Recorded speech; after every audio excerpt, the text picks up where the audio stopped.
రాబో రోజుల్లో GIS survey సాంకేతికత ఆధారంగా ప్రభుత్వ ట్యాక్స్ వసూలు చేయనున్నట్లు ప్రాథమిక అంచనా వచ్చిన తెలంగాణ రాష్ట్ర ప్రభుత్వం డ్రోన్ సాంకేతిక పరికరాల ఆధారంగా ప్రత్యేకంగా తయారు చేసిన సాఫ్ట్వేర్ ద్వారా నగరంలోని ట్రయల్ రన్గా కొన్ని ప్రాంతాలను గుర్తించి ఈ డ్రోన్ సాంకేతికత అమలు చేయనున్నట్లు తెలుస్తుంది.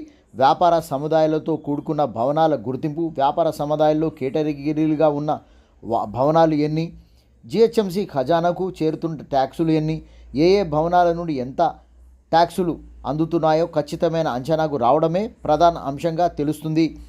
కమిషనర్ కాటా అమ్రపాలి మీడియా ప్రెస్ సమావేశం గ్రేటర్ హైదరాబాద్ మున్సిపల్ కార్పొరేషన్ ప్రధాన కార్యాలయంలో నిర్వహించారు. ప్రతి ఇంటి నుంచి ట్యాక్సులు జిహెచ్ఎంసీ టిన్ ద్వారా చెల్లింపులు జరుగుతున్నాయా అనే పరిశీలన కూడా జరగనున్నట్లు తెలుస్తుంది. జిహెచ్ఎంసీ ఇప్పటికే వేల కోట్ల రూపాయల అప్పుల్లో కూరుకుపోయి ఉన్నటువంటి విషయం తెలిసిందే. కాంట్రాక్టర్లకు, ఇతర పనులకు చెల్లింపులు ఆగిపోవడం, చేయాల్సిన అత్యవసర అభివృద్ధి పనులకు ఖజానా నిండుకోవడంతో నిధుల సమీకరణ గురించి ప్రభుత్వం అన్ని రకాల దారులను అన్వేషిస్తున్నట్టుగా తెలుస్తుంది.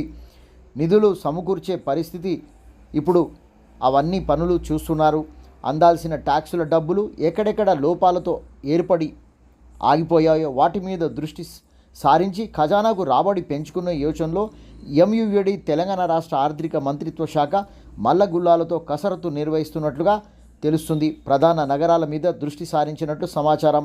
రాబో రోజుల్లో ప్రతి ఇంటికి క్యూఆర్ కోడ్ అందించనున్నట్టు గ్రేటర్ కమిషనర్ కాటా అమ్రపాలి ప్రెస్ మీట్లో స్పష్టం చేయడం జరిగింది. క్యూఆర్ కోడే కాక ఇతర విషయాల్లో కూడా నగరంలో పౌరులకు అన్ని రకాల సేవలు అందనున్నట్లు ఆమె స్పష్టం చేశారు. నగర ప్రజలకు సేవలు అందించాల్సిన బాధ్యత నగరపాలక సంస్థదే అంటూ సౌకర్యాల కల్పనకు నిధుల అవసరం. మరి చెల్లిస్తున్న వారెందరూ చెల్లించని వారితో చెల్లింపులు చేయించే విధంగా వారిని మళ్లించడానికి, తద్వారా నిధుల లేమి నుండి గట్టెంకేందుకు తీసుకుంటున్నటువంటి చర్యలుగా కనిపిస్తున్నాయి. మౌలిక సదుపాయాలను మరింత మెరుగుపరచాలనే కృతనిశ్చయంతో ముందుకు సాగుతున్నట్లుగా తెలుస్తుంది.